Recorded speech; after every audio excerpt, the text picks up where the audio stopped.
I właśnie do tego zmierzamy, czyli do mindsetu dobrobytu, czyli siecie, które często promuje konkurencję, niedostatek, myślenie typu wygrany zdobywa wszystko, albo ktoś wygra, ktoś przegra, tak? Albo ktoś kogoś okradnie, zabierze mu. Nie wiem, nagrałem rolkę o Żydach, no to tam piszą różne rzeczy kontrowersyjne, prawda, w social media. I w takim świecie, że właśnie komuś coś, jak się zarobiło, to trzeba było kogoś zabrać. Polska za komuny też, prawda? Tam badylarz, albo ktoś miał pieniądze, to ukradł z zakładu pracy, bo zarabiało się takie, a nie inne pieniądze. To u nas też potrafiło być to zakorzenione, ale to w Stanach też jest, w wielu miejscach jest takie przekonanie. To mentalność obfitości jest takim odświeżającym i bardzo transformującym właśnie przekonaniem, podejściem. Czyli ta nasza de facto analiza makroekonomiczna, którą używamy na co dzień na raporcie, pokazuje, Boże, ile jest tych pieniędzy. I może ona transformować nasze myślenie. A nasz sposób myślenia jest właśnie oparty wtedy, jak mamy ten mindset dobrobytu, że są nieograniczone możliwości. Są nieograniczone zdolności do naszego rozwoju naszych przedsiębiorstw, dla nas do osiągania sukcesów, czy do naszych firm i naszych zespołów do osiągania sukcesów. No więc czym dokładnie jest ta mentalność obfitości i jak ją rozwijać w życiu? No oprócz tego, co już powiedziałem, to mentalność obfitości to właśnie jest przekonanie, że istnieje wystarczająco dużo zasobów i sukcesów, też takich niepoliczalnych, żeby każdy mógł czerpać korzyści z tego sukcesu, który my zbudujemy, inni zbudują. Oczywiście pojęcie pochodzi tutaj od Stephena Coveya, czyli 7 nawyków skutecznego działania. I to podejście przeciwstawia się takiego mindsetowi czy podejściu, że jest niedostatek, który jest zakorzeniony w tym przekonaniu, że nie starczy dla wszystkich. Oczywiście podstawy ekonomiczne, czy ekonomia nawet w definicji zawiera coś takiego, że ekonomia to jest nauka społeczna, czyli o ludziach, ludzkim zachowaniu, która dotyczy gospodarowania ograniczonymi zasobami. Czyli już w samej ekonomii zawarta jest definicja, że jest jakiś niedostatek, że nieskończona liczba zasobów. I kiedyś przez pieniędzmi tak było, tak? Ilość tego złota, ale kiedy żyjemy w takim fiducjalnym świecie i patrzymy, że ten rozwój świata jest, że mamy dzisiaj też recycling, czyli mamy przez to może powtarzanie produktu, no ale nawet ile razy Apple się chwali, że tam recycled aluminium, recycled titanium, tytan, aluminium z recyklingu, to de facto te same ograniczone zasoby, na przykład takim jakie są jakieś metale ziem rzadkich, czy inne metale budulcowe, mogą i tak budować dostatecznie wiele różnych urządzeń i różnych produktów dla nas, tak? Bo nie zawsze, bo część tych rzeczy się później czy psuje, czy wymieniamy na nowe, one trafiają gdzieś tam, później ten towar jest ponownie użyty. Czyli gospodarujemy ograniczonymi zasobami, ale w perspektywie długiego czasu skala naszych zasobów urośnie. Bo albo więcej będziemy w stanie wydobyć, albo zbudujemy nowe materiały, albo technologia się posunie właśnie do przodu, czy będzie odzysk, czy coś. A poprzednie pokolenia też coś zużywały i tam te zasoby gdzieś są, prawda? Nawet jeżeli one będą wymagały jakiejś transformaty, jakiejś formy przetworzenia. Znaczy recycling jest tutaj takim oddechem w tym wszystkim, nie? Na pewno, jeżeli chodzi o towar. No pieniądze to wiemy, że to z powietrza i tak długu jest więcej niż pieniędzy, więc ten dług jakoś kiedyś powstał, więc te pieniądze po prostu były mielone, więc... Ale fakt w definicji ekonomii jest gospodarowanie ograniczonymi zasobami. Więc standardowo mindset niedostatku nie wystarczy dla wszystkich wszystkiego. I osoby z mentalnością niedostatku widzą życie jako ograniczoną ilość tortu. Tak? Jest jakaś masa tego tortu, ileś tych kawałków możemy pokroić i w sumie im większy kawałek ktoś weźmie, tym mniej zostanie dla innych. A mentalność obfitości uważa, że tortu, nie, właściwie mentalność nie tylko uważa, ale też wierzy, że tortu starczy dla każdego, że zawsze można upiec go więcej albo umożliwić, żeby ten tort urósł, tak? Jak ja często mówię w Bitfoldzie, że nawet jeżeli tam, nie wiem, procentowo ja mogę mieć mniej, czy ktoś tam może mieć mniej, to my staramy się o to, żeby ten nawet mniejszy procent był coraz większy, żeby tort rósł, tak? I tak się buduje też te firmy notowane na giełdach. Dlaczego emituje MicroStrategy? Zresztą to dokończymy na przyszłym raporcie, bo to ważny temat, tą analizę, którą trochę nie zdążyliśmy przez ten nasz wieczór wyborczy. Jak MicroStrategy z jednej firmy, która też miała skończoną liczbę akcji, zaczęła skupować bitcoiny, potem emitować papiery dłużne i konwertowalne i jakby de facto potencjalnie rozcieńczać liczbę akcji, ale firma z miliardowej stała się warta 30 miliardów, teraz już więcej po tych wzrostach. To jest właśnie ta mentalność obfitości. I stworzyć wehikuł jeszcze, żeby pozyskiwać więcej bitcoinów. Bo te akurat są skończone, prawda? Ale dla wartości firmy, no tam jest jednak obfitość. Okej, są skończone, ale to stwórzmy, żeby jak najwięcej też tutaj było o nas, ale czy mamy pieniądze? No może nie mamy, ale to zróbmy tak, żebyśmy mieli, prawda? Czyli stwórzmy raczej mechanizm, niż patrzmy ile pieniędzy nam potrzeba. MicroStrategy jest właśnie dobrym przykładem, żeby tort rósł, albo pieczemy kolejne biszkopty. I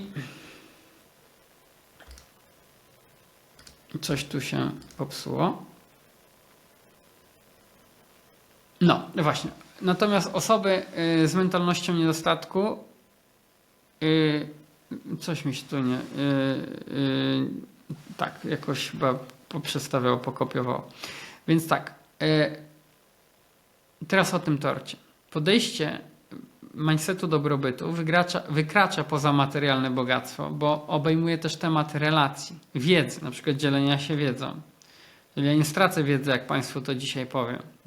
Ja więcej będę miał wiedzy. Bo ja przygotowując taki wykład, mając odpowiedzialność za Państwa, za to, że jesteśmy umówieni, za to, że jest wykład, ja zrobię taki research, że ja mówię, nagle jeszcze więcej chcę powiedzieć, jeszcze chcę zrobić kolejny wykład. Ja się rozwijam. To jest właśnie mental obfitości, że dzięki, że ja Państwu to daję, ja nie tracę jakiegoś sekretu, jak tutaj wyjść z krypto i przez to gorzej mi się będzie działo, tylko mi się będzie lepiej działo. Ja będę miał lepszy framework, będą pytania, będziemy razem rośli. Poza tym my jako grupa będziemy budować większy sumarycznie majątek niż ja sam. A to jest ważne, my jako grupa, bo wtedy grupą jesteśmy też silni. Więc wiedza to wiadomo jak działać, ale też się budują relacje, to jest w ogóle już nieprzeliczalne na pieniądze. Szczęście nieprzeliczalne na pieniądze, ale także inne aspekty życia i właśnie te relacje to ważna rzecz, dzisiaj już mocno omawiane. Osoby, które mają tą mentalność obfitości są w ogóle też na ogół bardziej optymistyczne, odporne na trudności, hojne, a także celebrują sukcesy innych, są otwarte na współpracę, która generuje jeszcze więcej obfitości, mają większą kreatywność i innowacje. I kreatywność też się może wziąć ze współpracy. Innowacja też się może wziąć ze współpracy. Ale też ta otwartość nasza i w ogóle, że tego jest wystarczająco dużo dla wszystkich, albo nawet więcej niż dla wszystkich, tworzy też bardziej kreatywne rozwiązania i tak tworzą się nowe produkty rynkowe, które do tej pory nie istniały. Tak powstał iPhone, tak powstał Bitfold, tak powstał iPad i Microsoft i tak dalej, i tak dalej. I Uber, prawda? Korzyści z mindsetu obfitości to są lepsze relacje. Taka pierwsza, niefinansowa zupełnie rzecz. Kiedy wierzymy, że jest wystarczająco dużo miłości, sukcesu i uznania. O właśnie, jeszcze miłość. Jak się dzieli miłości, mamy jej więcej, prawda? Mamy więcej sukcesu, to możemy się dzielić też z innymi tym sukcesem. Mamy więcej uznania, też dla wszystkich, bo dzięki często zespołami do czegoś dochodzimy. To wtedy też stajemy mniej zazdrośni, bardziej wspierający dla innych, mamy lepsze relacje, a to z kolei lepsze zdrowie i lepszy poziom zadowolenia. Toksyczna relacja minus 50% długość naszego życia. Długość naszego życia. Dobra relacja, na przykład dochodzimy do ponad 100 lat. te strefy Blue Zone, tam są najważniejsze były relacje Blue Zone, czyli te kraje, gdzie najdłużej ludzie żyją na świecie. I też ta mentalność obfitości pogłębia przyjaźnia, wzmacnia więzi rodzinne i sprzyja zdrowszym relacjom w pracy. Kiedy sam miałem takie sytuacje, że z bardzo dobrym przyjacielem jakiś się pojawiła zazdrość, jakoś jemu tak do końca nie szło, gdzieś tam ja odstanąłem, popsuło to bardzo nasze relacje. I spowodowało, że ja też nie chciałem mocniej się w to angażować. Czyli nasz rozwój czasem pewne relacje zweryfikuje. Często stajemy się, żeby gdzieś być w danym punkcie, to też będziemy o tym mówić, tylko to już nie na dzisiaj, czy pieniądze zmieniają ludzi. To takie przekonanie omówię dokładnie, więc nie chcę tego otwierać tematu.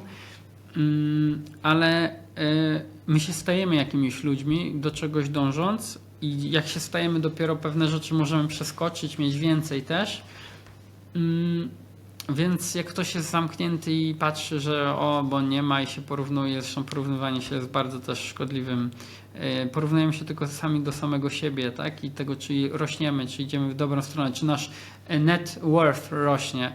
Nawet jak nie rośnie w ujęciu rocznym, to czy w 4-letnim, czy 3-letnim, czy 5-letnim, jak Warren Buffett mówi, mierzymy nasz majątek netto. Dan Martell mówi, że regularnie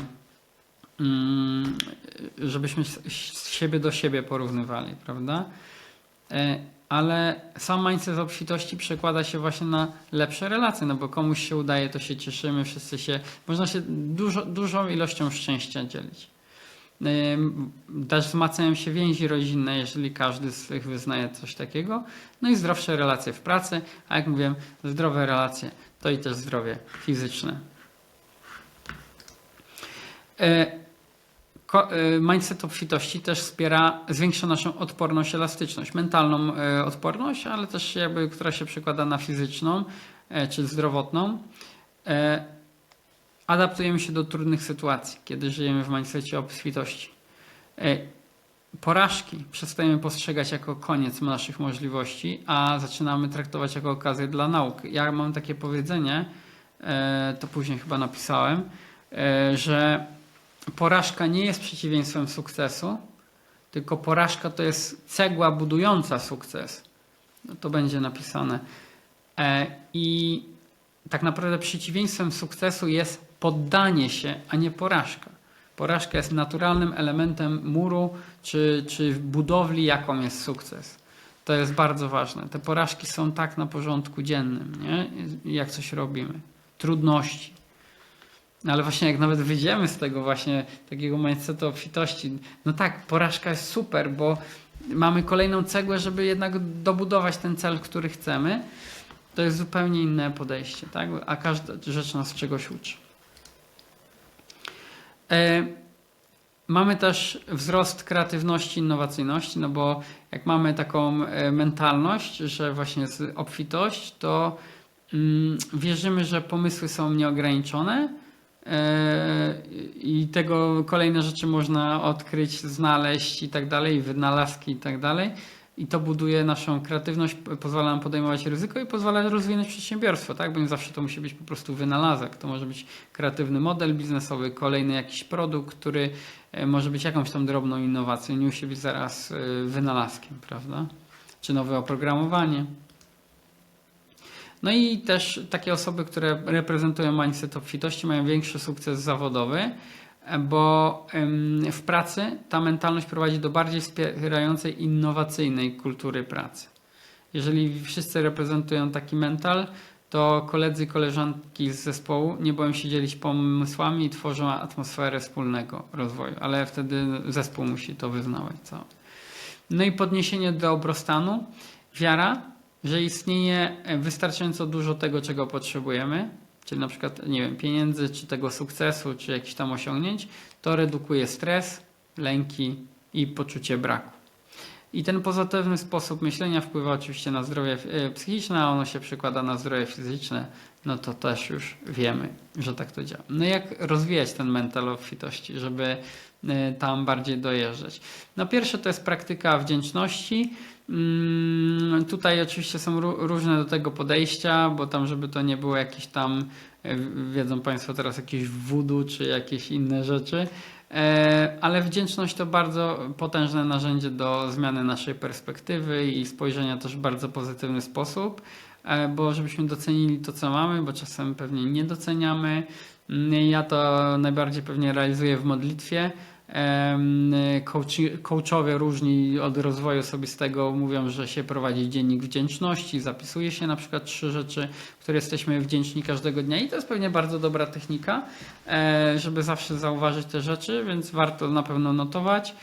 Ja sobie właśnie dopisałem, że to taka modlitwa wdzięczności za wszystko, co się ma, posiada, albo co się dostało, nawet trudności, no bo w tych trudnych widzimy, że jest przestrzeń do naszego rozwoju i my rośniemy jako człowiek, my przechodząc przez jakieś te trudy, często bardzo ciężkie rzeczy, stajemy się osobą, która jest później gotowa na tę realizację tych celów, które chcemy, tak?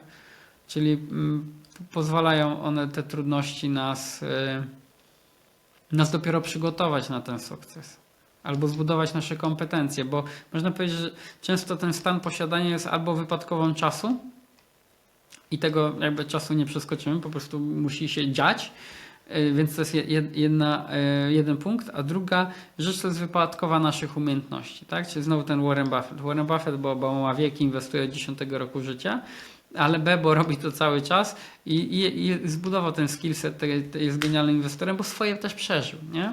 Czyli wyciągał wnioski i nie poddał się, czyli naturalnie te kolejne cegły na tej drodze, ta droga się już taka długa zrobiła i dlatego jest tak dużo majątku. Czyli największym sukcesem Warrena Buffetta jest, że dożył tego wieku. Tak można by zażartować. W sensie nie chcąc tu umniejszając, no i jakby, że się nie poddał, że nie chciał, dobra, starczy mi, nie? Czyli to, że on to cały czas robi. I jakby już tam abstrahując od motywacji, to zbudowało z niego takiego wielkiego inwestora. I on jest wielkim inwestorem. Ale że poza pewnymi kompetencjami, to być może każdy z nas może mieć te kompetencje, go mapując, ale pytanie, czy tyle dożyje, czy tyle będzie to robił i czy zaczął od 10 roku życia. Więc to jest trochę to, nie? Bo jednak ten komponent czasu i tej kuli śniegowej, zresztą patronat medialny jest Snowball, nie medialny, tylko partnerem wydania książki Snowball jest Gantzer's Research. Będzie dostępne tłumaczenie i będzie książka, to będziemy wszystko informować. Zresztą być może są już z nami osoby, które kupiły tą wersję VIP książki i być może są już na platformie, bo też otrzymały w ramach tego wejście na platformę. Więc właśnie efekt kuli śniegowej, który się właśnie tak gradualnie, ale systematycznie buduje. To jest sukces Warrena Buffetta. Ale wracając jeszcze do wdzięczności, to właśnie czy to w formie modlitwy, czy tego wszystkiego, co my dzisiaj mamy, czy tego dziennika wdzięczności, 3 rzeczy. Potem kwestionowanie myśli opartych na niedostatku, czyli łapiemy się, że takie coś nam przychodzi.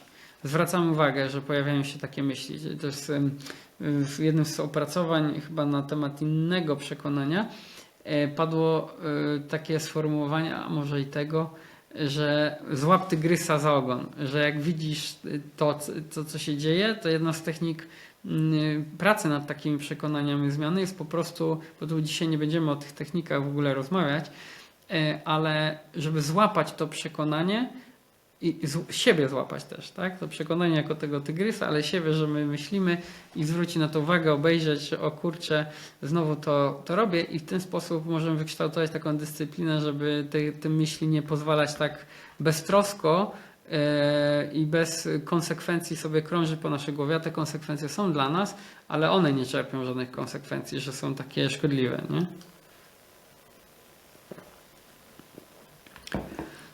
No takie myśli jak nigdy nie będę miał wystarczająco. Albo jeśli oni odniosą sukces, ja przegram. Są zakorzenione właśnie w przekonaniu o ograniczoności zasobów, którą wcześniej poruszyliśmy. Trzeba je przeformować. Zamiast brakuje zasobów, myśleć, że są możliwości dla wszystkich. Zasoby są dla wszystkich. Jak się to dowiezie, to wszystkie są zasoby. Albo być może już są w tym momencie na rynku zasoby, tak? Początkowo może to być trudne, ale potem staje się naturalne. Kolejna rzecz bardzo ważna, bardzo ważna, to John Martel bardzo mocno podkreśla, właśnie taki coach przedsiębiorców, też kanał Dan Martel. Otaczaj się osobami z mentalnością obfitości, dlatego że to, co Jim Roth powiedział, że jesteś średnią 5 osób, z którymi spędzasz najwięcej czasu. Czyli jeżeli masz taką osobę, która to w tobie gdzieś tam pakuje, jakiejkolwiek, niekoniecznie z tej kategorii przekonania, to niestety one nas w tym trzymają i są wzmacniane. Dlatego spędzanie czasu z ludźmi, którzy nas wspierają, inspirują i wierzą w nasz rozwój i wierzą też w współpracę, daje siłę napędową do naszego rozwoju.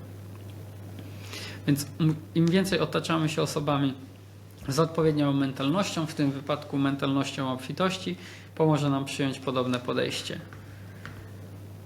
Kto z kim przystaje, pan Grzegorz pisze, tak. Więc ważne też nawiązywać nowe kontakty, czy to zawodowe, z kolegami, którzy doceniają osiągnięcia innych, albo też spędzać więcej czasu z przyjaciółmi, albo szukać takich przyjaciół, którzy potrafią cieszyć się sukcesem innych. To też nam pomoże się rozwinąć.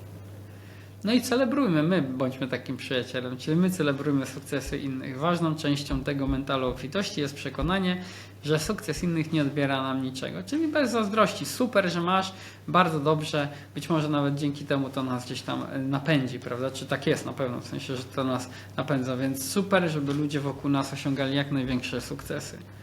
Gdy szczerze cieszymy się z sukcesu innych, wzmacniamy ideę, że wystarczy dla każdego. To też jest fajne. No i skupiamy się na wzroście, przy tym co robimy, wzroście naszych aktywów, wzroście wartości naszego biznesu, czy naszej pracy, czy naszych kompetencji.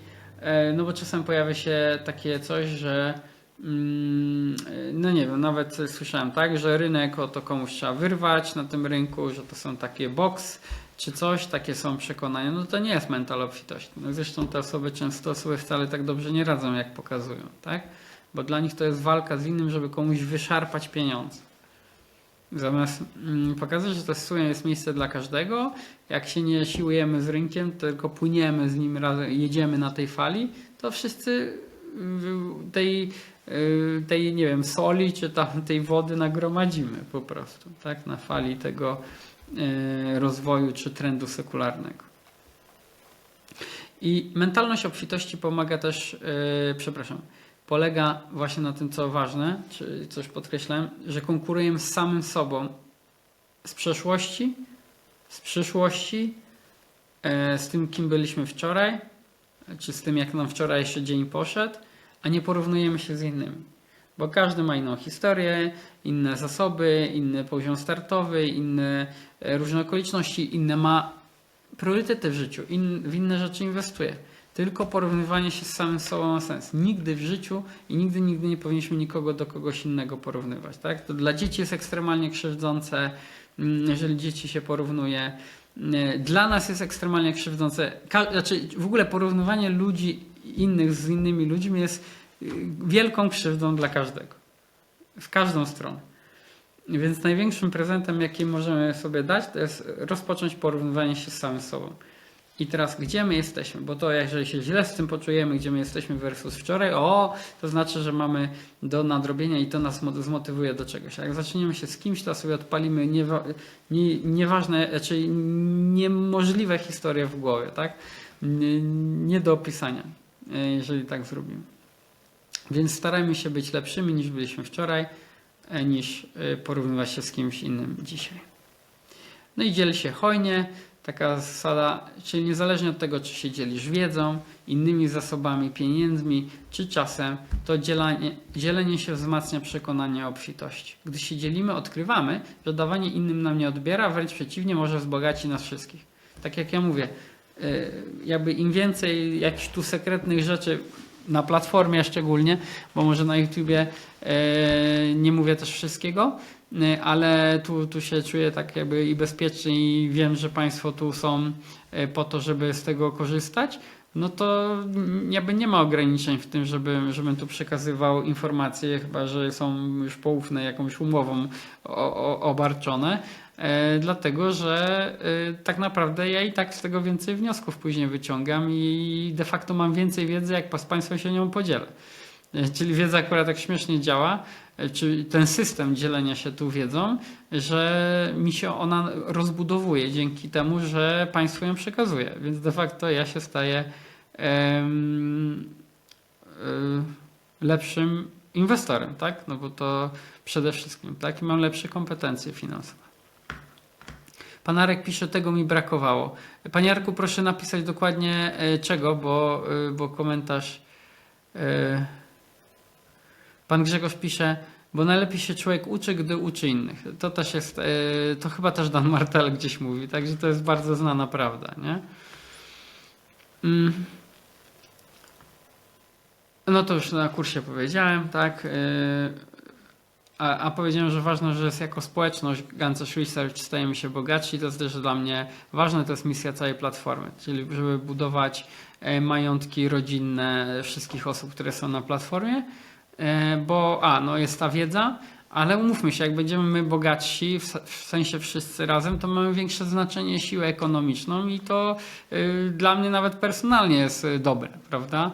Żebyśmy my wszyscy mieli większą siłę ekonomiczną. Tak, więc nawet tak zwyczajnie daje to. Brakowało tego, że nie porównujemy się do kogoś, tylko do siebie. Dziękuję Panie Arku, super. Tak, w ogóle do innych to jakby Jezu, nie da się wyprowadzić nawet takiej wspólnej wektora żadnego, prawda? Jakbyśmy się do kogoś innego porównywali. Nasz portfel, gdzie był, jak rośnie, jak wygląda ta trajektoria, czy idziemy w tym kierunku, w którym chcieliśmy. Tyle. A że ktoś coś tam ma, to on wielu rzeczy może innych nie mieć i tak dalej. My możemy być dużo bogatsi, ale poza tym jeszcze może coś prezentować nieprawdziwy obraz sytuacji. My nie jesteśmy tą osobą. Jakby nic dobrego nie przynosi i jeszcze zawsze budujemy błędne założenia. Siebie dobrze poznajmy, to już będzie sukces, a my chcielibyśmy mapować innych ludzi. Nie mamy narzędzia, żeby się porównać. Zawsze będziemy tylko jakiś fałszywy obraz tworzyć. Oszukamy samych siebie, zrobimy sobie krzywdę. Nie ma nic dobrego. Nie ma. Nawet na liście Forbesa porównywanie jest bez sensu. No nie? Nic dobrego. No właśnie, Simmons, który 66%, 22% czy tam 20%, 19% różnie. Buffett. I co? I Buffett ma więcej kasy. Bo robi to dłużej. Nie? No i teraz porównajmy to. Gdzie w takim samym tempie Simmons przy tym to były jakieś kwadryliony pieniędzy. W sensie jakby przy tej skali wzrostu, który ma Simmons, jakby robił dokładnie to tyle, ile Buffett. Takie jednostki się zacierają. Nawet musiałbym się zastanowić, jaka to jest liczba. Że tylko to, że on umarł i zaczął inwestować po 50. To Simmons nie stał się najbogatszym człowiekiem na planecie. Dlatego jaka potęga jest przez 500 lat? Tu jeszcze chcę zaznaczyć. Tu taki mały mrugam okiem, po co ja mówię o tym wielopokoleniowym majątku. Że my możemy być gorsi z wynikiem niż Warren Buffett, a dzisiaj jesteśmy lepsi. To co możemy osiągnąć, nie? Kwotowo. Potem jak rozwijać mindset obfitości, to wizualizuj tutaj takie, bo tam wizualizacja czasem przynosi jakieś takie dziwne praktyki albo ociera się o praktyki duchowe, to tak mówię, że sportowcy też wizualizują pewne rzeczy, to mięśnie pracują, neurony lustrzane, takie historie, więc tutaj proszę to nie odbierać jakoś dziwnie duchowo. Po prostu wizualizuj, myślmy, módlmy się, planujmy naszą obfitość, czyli też nasze cele rozpisujmy, piszmy je na kartkach.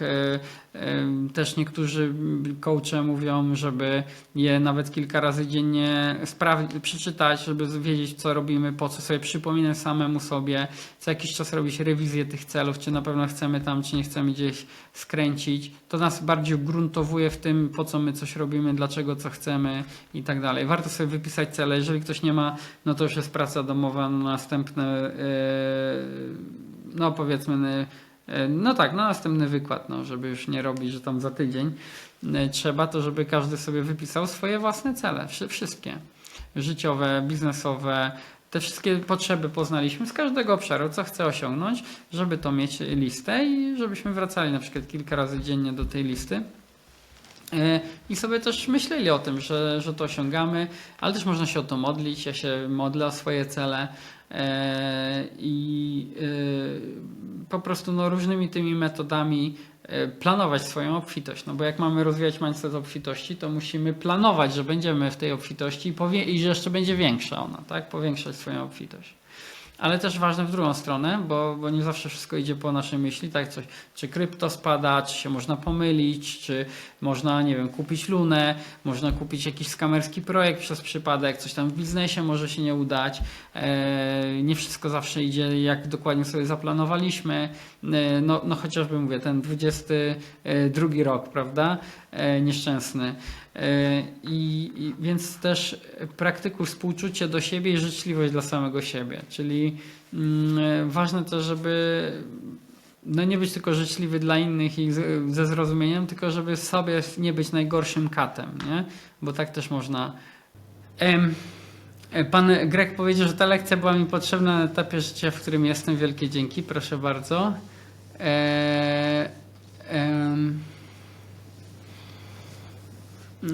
Wracamy, tak, że właśnie być dla siebie takim wyrozumiałym, właśnie życzliwym, współczującym, takim w sensie, że bo będziemy popełniać te błędy, nie? W sensie nie wszystko się uda równo, nawet jak mamy super kurs i tu wszystko w teorii wiemy, no to potem to w praktyce różnie może wyjść, prawda? I zdarzają się takie historie i żebyśmy nie byli tacy samobiczujący się, bo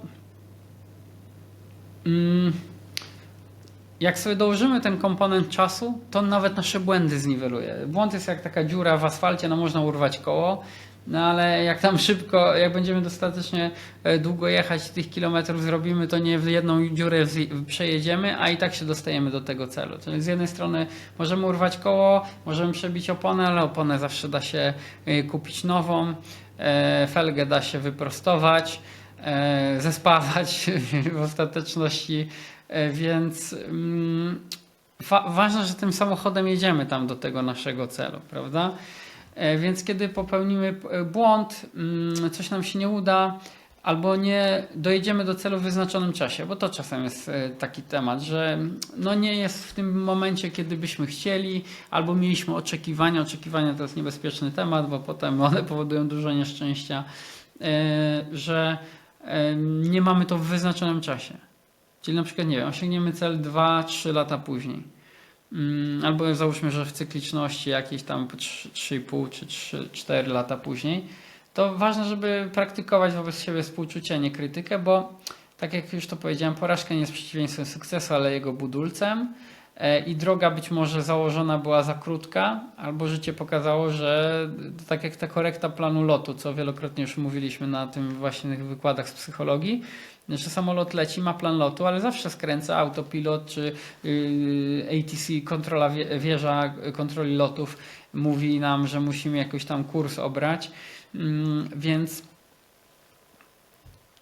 trajektoria nie jest prosta do celu, tak? Można sobie flight radar zobaczyć, jak te samoloty nawet latają. Więc po prostu porażka to jest okazja do nauki, wyciągania wniosków, wyciągania nowych możliwości, znalezienia nowej ścieżki, nowej drogi, a nie koniec już naszych możliwości. Bo jest tylko jeden koniec naszych możliwości. To, kiedy się poddajemy. Wtedy już my sobie sami obcięliśmy dalszą podróż. I tak, więc to poddawanie jest przeciwieństwem sukcesu, nie porażka. I to wszystko wzmacnia nasze przekonanie, że jest wystarczająco dużo czasu, bo mamy całe życie przed nami, mamy kolejne pokolenia przed nami, jak mamy dzieci, więc możliwości i zasoby też są nieograniczone i wszystko to, żebyśmy mogli się rozwijać i doskonalić.